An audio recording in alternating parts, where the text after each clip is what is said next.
किसी कर्मचारी का न्याय की मांग करना ही उसके खिलाफ विभागीय कार्रवाई का कारण बन सकता है।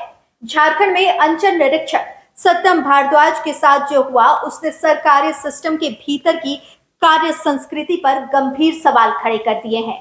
विभाग के आदेशों के पालन में देरी से परेशान होकर जब उन्होंने अदालत का रुख किया तो जवाब में विभाग ने उनके खिलाफ ही विभागीय जांच खोल दी। यह मामला सिर्फ एक व्यक्ति की लड़ाई नहीं है, यह राज्य के हर उस कर्मचारी की कहानी है जो हक के लिए लड़ता है और सिस्टम की सजा पाता है। राजस्व विभाग ने अंचल निरीक्षक सत्यम भारद्वाज द्वारा हाईकोर्ट में दायर अवमानना याचिका के तुरंत बाद उनके खिलाफ विभागीय कार्रवाई का आदेश जारी कर दिया, जबकि यह याचिका जून के दूसरे सप्ताह में सुनवाई के लिए सूचीबद्ध है। इससे पहले ही सरकार की यह पहल कई सवाल खड़े कर रही है।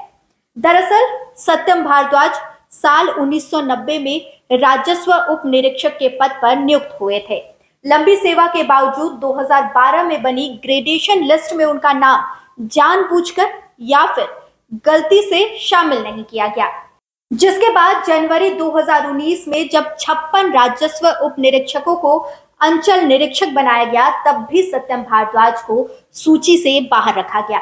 ऐसे में उनके पास न्यायालय की शरण लेने के सिवा कोई विकल्प नहीं बचा था। झारखंड हाईकोर्ट ने उनकी याचिका पर सुनवाई करते हुए स्पष्ट आदेश दिया कि विभाग याचिकाकर्ता के आवेदन पर 12 सप्ताह के भीतर निर्णय ले। न्यायाधीश आनंदा सेन की अदालत ने यह भी स्पष्ट किया कि याचिकाकर्ता को अपनी बात विभाग के समक्ष रखने का पूरा अधिकार है। आदेश के अनुपालन में जुलाई 2019 में भारद्वाज को अंचल निरीक्षक की पदोन्नति दी गई, लेकिन यह अधूरी न्याय की शुरुआत भर थी, क्योंकि उन्होंने जल्द ही विभाग से आग्रह किया कि उनकी पदोन्नति की तिथि को संशोधित किया जाए ताकि जूनियर अधिकारी उनके वरिष्ठ न बन जाए, पर विभाग ने इस पर भी पूर्ण रूप से चुप्पी साध ली। इसके बाद उन्होंने अंचल निरीक्षकों की वरिष्ठता सूची पर भी आपत्ति दर्ज कराई, लेकिन इस आपत्ति को बिना निपटाए ही विभाग ने कई अधिकारियों को अगली प्रोन्नति दे दी। उन्हें अंचल निरीक्षक सहायक बंदोबस्त पदाधिकारी बना दिया गया। एक बार फिर सत्यम भारद्वाज ने कोर्ट का दरवाजा खटखटाया। इस बार मांग थी वरिष्ठता के आधार पर उन्हें भी पदोन्नति दी जाए।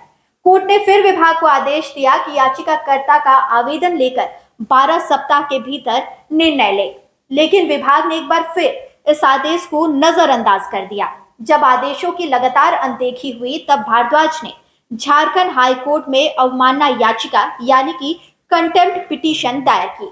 यह याचिका विभाग को शायद पसंद नहीं आई, जिसके बाद विभाग ने कानूनी जवाब देने के बजाय सीधे वही रास्ता चुना जो बदले की भावना को दर्शाता है। सत्यम भारद्वाज के खिलाफ विभागीय कार्रवाई शुरू कर दी गई, यानी जिसने सिर्फ अपने हक की मांग की उसे ही नियमों का दोषी मान लिया गया।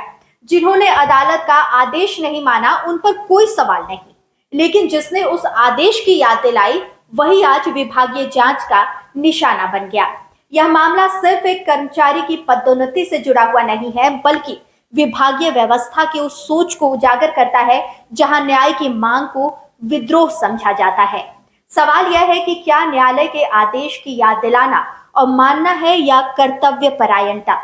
क्या विभाग को अपने ही कर्मचारियों की आवाज को दबाने का अधिकार है जब वे कानून के मर्यादा में रहकर अपना हक मांगते हैं? क्या अपने अधिकार के लिए बोलना अपराध बन चुका है? लाइव लगातार के वीडियो को लाइक करें, सब्सक्राइब करें और बेल आइकन को दबाना न भूलें।